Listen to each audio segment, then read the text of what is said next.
George Wright, the fugitive who vanished for 41 years. He was supposed to spend his life behind bars.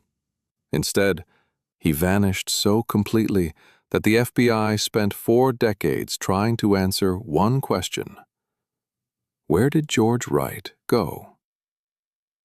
In 1962, Wright shot and killed a gas station owner during an armed robbery in Wall, New Jersey. The victim, Walter Patterson, was a decorated World War II veteran. Wright was convicted of murder and sentenced to 15 to 30 years. He would serve his time like thousands of other inmates.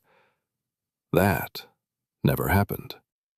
On August 19, 1970, Wright and 3 other prisoners escaped from Bayside State Prison in Leesburg, New Jersey, reportedly driving off in the warden's own car. Police launched a massive search. Roadblocks went up. Family members were questioned.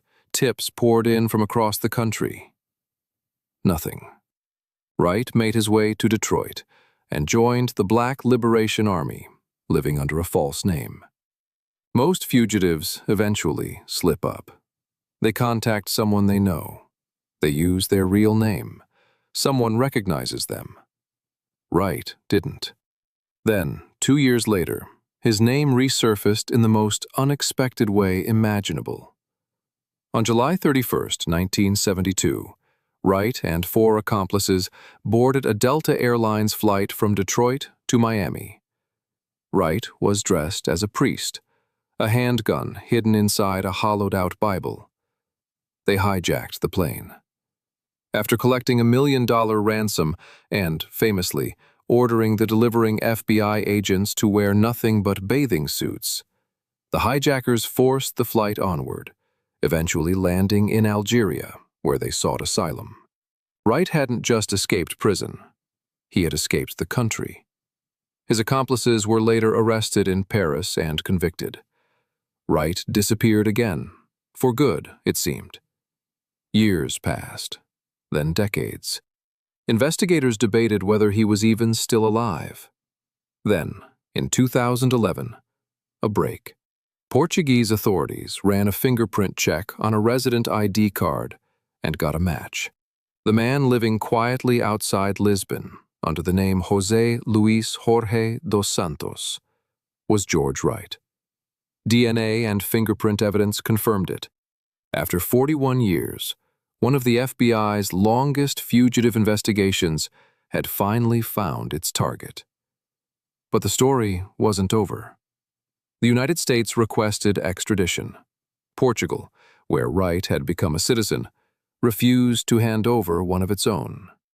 Wright never returned to serve the rest of his sentence. The man who escaped in 1970 was found in 2011. He never went back. Pascal Payet, the man France couldn't keep locked up. Most people who escape from prison try to disappear. Pascal Payet's approach was different. He came back and did it again and again. In 1997, Payet took part in an armored car robbery outside Marseille that turned deadly. A guard was killed. He was arrested and held at Luynes prison, awaiting a sentence that would eventually total 30 years. On October 12, 2001, a helicopter appeared over the exercise yard. It didn't land. A rope ladder dropped instead. Payet and another inmate climbed aboard, and a helicopter lifted away before guards could reach the yard. French authorities were stunned. Prisons are built to stop people from tunneling out or climbing walls. Nobody had planned for an exit straight up. He was recaptured. Security was reviewed. It didn't matter. In 2003, while still a fugitive from that first escape, Payet organized a second helicopter raid on the very same prison, this time to spring 3 of his own associates. Commandos rappelled into the yard, cut through the steel mesh installed after his own breakout, and pulled the men out. Payet himself was caught again months later. In 2005, He was sentenced to 30 years for the original killing. Officials believed they'd finally closed every loophole. They hadn't. On July 14, 2007, Bastille Day, while the country's attention was elsewhere, 4 armed men hijacked a helicopter from an airport in Cannes. It landed directly on the roof of Grasse Prison. In under 5 minutes, they'd broken through, reached Payet's cell, and flown off with him again. It was his 3rd helicopter escape. No one else in French history has matched it. This time, the manhunt reached across the border. Payet was recaptured in Spain that September and extradited back to France, where authorities placed him under permanent high-security surveillance, the kind reserved for prisoners considered too dangerous or too resourceful to risk again. There was no 4th helicopter. Payet's story isn't remarkable because he got out.